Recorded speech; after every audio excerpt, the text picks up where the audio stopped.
Hello friends, আশা করি ভালো আছো। আমিও ভালো আছি। রোজকার মতো হাজির হয়ে গেলাম নতুন ভিডিও নিয়ে। আজকে আমি তোমাদের সঙ্গে শেয়ার করব তাওয়া ফ্রাইড চিকেন। তাওয়া ফ্রাইড চিকেনের জন্য এখানে আমি বোনলেস চিকেন নিয়েছি 400 গ্রাম। চিকেনগুলো ছোট করে পিস করেছি, ধুয়ে নেওয়া হয়েছে। এখন আমি স্বাদ মতো নুন, হাফ চামচ আদা রসুন বাটা, হাফ চামচ হলুদের পাউডার, হাফ চামচেরও কম জিরে পাউডার, আর হাফ চামচ ধনে পাউডার, হাফ চামচ লঙ্কা পাউডার,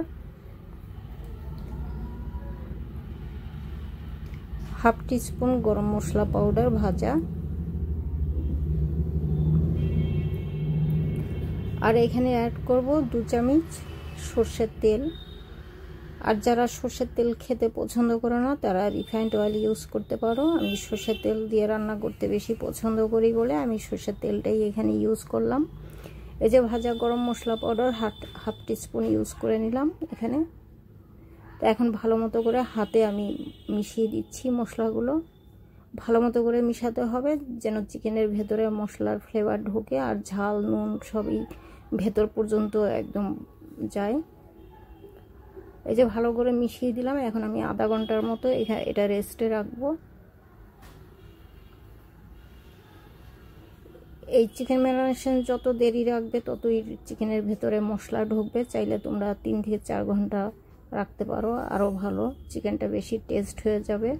তো এই চিকেন আমি ডুবা তেলে ফ্রাই করব না, অল্প তেলের মধ্যেই ফ্রাই করব, কারণ চিকেনের যে মশলা সেটা বেশি তেলের মধ্যে দিলে চিকেনের গায়ে আর মশলাগুলো থাকবে না, সবই নিচে তেলের নিচে পড়ে থাকবে আর মশলাগুলো জ্বলে যাবে।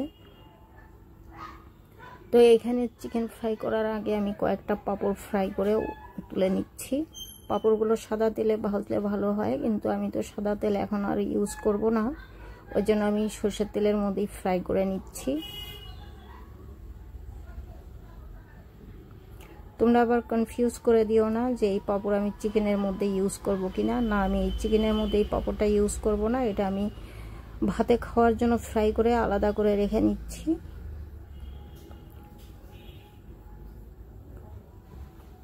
এই তো হয়ে গেছে, আমি এটা নামিয়ে নিচ্ছি।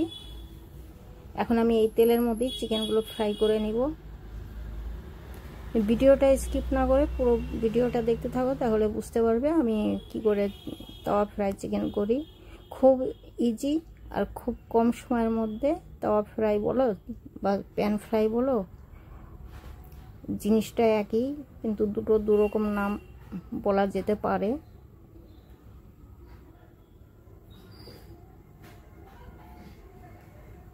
এই যে চিকেনগুলো আমি ম্যারিনেশন করে রেখেছিলাম, এখন আমি ফ্রাই করে নিচ্ছি। তো যতটা চিকেন নিয়েছি পুরোটা আমি একসঙ্গেই দিয়ে দিচ্ছি, একবারেই হয়ে যাবে, প্যানটা বড় আছে।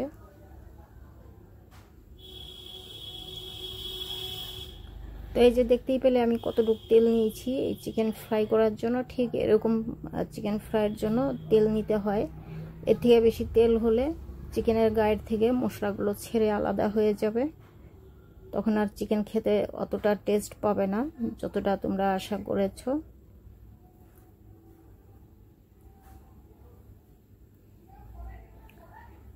তো এরকম খুন্তি দিয়ে আমি চিকেনগুলো ছড়িয়ে দিচ্ছি যাতে প্রত্যেকটা চিকেন ভালোভাবে ফ্রাই হয়। তো এক পাশ হয়ে গেছে, আমি একটা একটা করে উল্টো করে দিচ্ছি।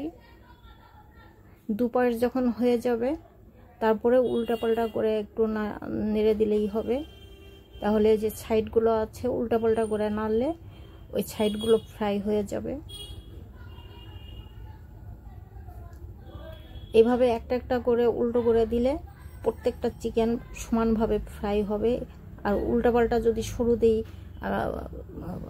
উল্টো করি একসঙ্গে সবগুলো, তাহলে একটা কাঁচা থাকবে আর একটা পাকা বেশি ফ্রাই হয়ে যাবে। তো এই জন্য আমি একটা একটা করে ফ্রাই করলাম, সবগুলো সমানভাবে ফ্রাই হয়ে যাচ্ছে। আমি দুপাশেই উল্টো করে দিয়েছিলাম। এখন আমি সব মিশিয়ে নেড়ে চেড়ে নামিয়ে দেব। এভাবে নাড়লে ওই যে সাইডগুলো যে কাঁচা আছে ওগুলো ফ্রাই হয়ে যাবে।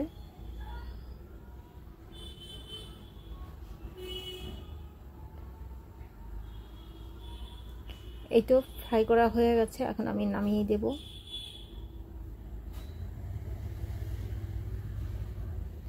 এর থেকে আর বেশি ফ্রাই করব না, করলে তাহলে এটার যে মশলাগুলো পুড়ে যাবে আর চিকেনগুলো দেখতে কালো লাগবে।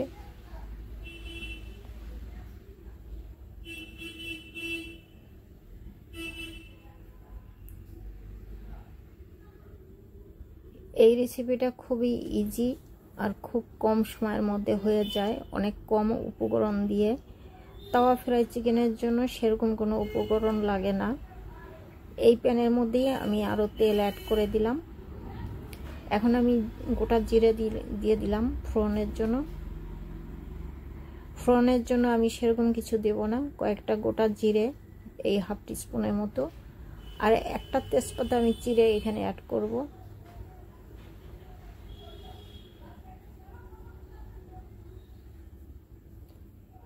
আমি এখানে নুন দিয়ে দিলাম, সরি নুন না, এটা গার্লিক। রসুন চপ করে রেখেছিলাম হাফ টেবিল স্পুন, আমি এটা অ্যাড করে দিলাম। এটা ফ্লেভারের জন্য আমি দিলাম। চাইলে তোমরা পেঁয়াজের সঙ্গেও এটা দিতে পারো বা আদা রসুন বাটা ইউজ করতে পারো। আমি আদা রসুন বাটা প্রথম ম্যারিনেশনের সময় ইউজ করেছি, এখন আর করব না, ওই জন্য আমি রসুন চপ দিলাম হাফ চামচ, একটা তেজপাতা চিড়ে দিলাম, আর এখানে হাফ কাপ পেঁয়াজ কুচি। এখানে দুটো পেঁয়াজ আছে মিডিয়াম সাইজ।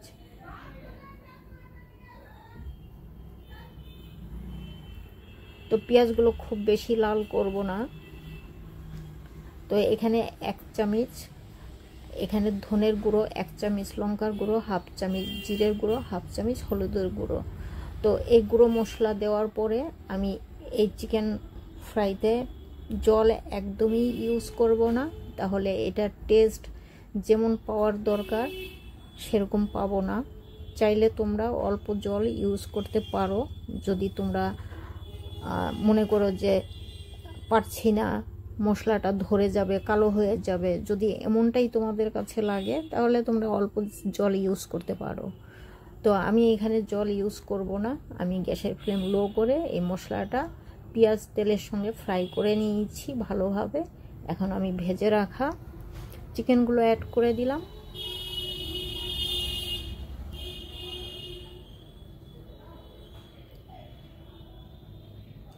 এটা আমি লো ফ্লেমে ফ্রাই করছি।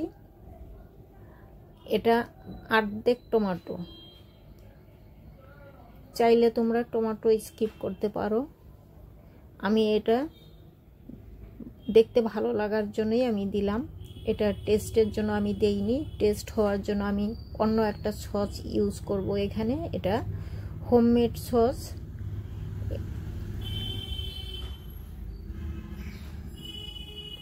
এই যে ভরে আমি 1 চামচ সস নিয়েছি, এটা গার্লিক, টমেটো, রেড চিলি আর সরষের তেল দিয়ে এই সসটা আমি বানিয়ে রাখি।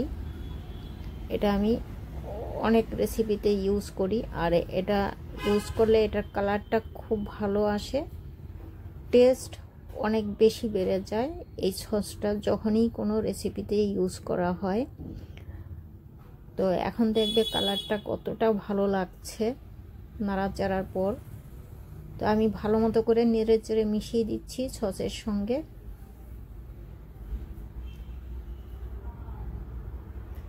এই তো হয়ে গেছে আমার, ভালো মতো করে কষিয়ে নিয়েছি। আমি একদমই জল ইউজ করিনি।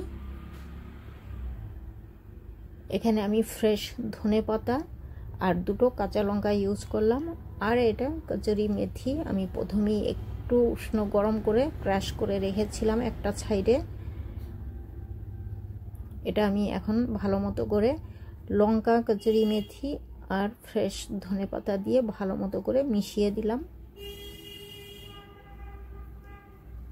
আমি আবার এখানে হাফ টিস্পুনের মতো গরম মশলা ইউজ করেছিলাম, এটাও আমি মিশিয়ে দিলাম ভালো মতো করে।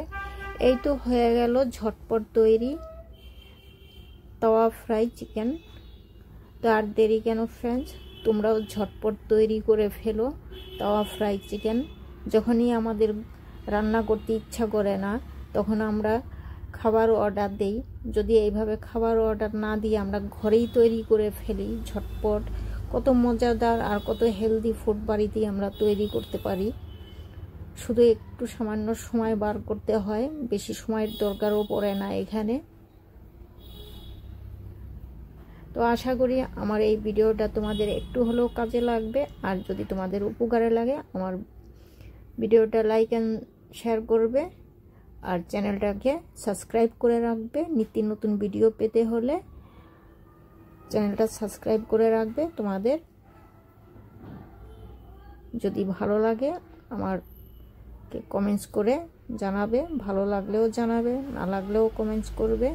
তো আজকের মতো এইখানেই, আবার দেখা হবে নতুন ভিডিও নিয়ে। ভালো থেকো, সুস্থ থেকো।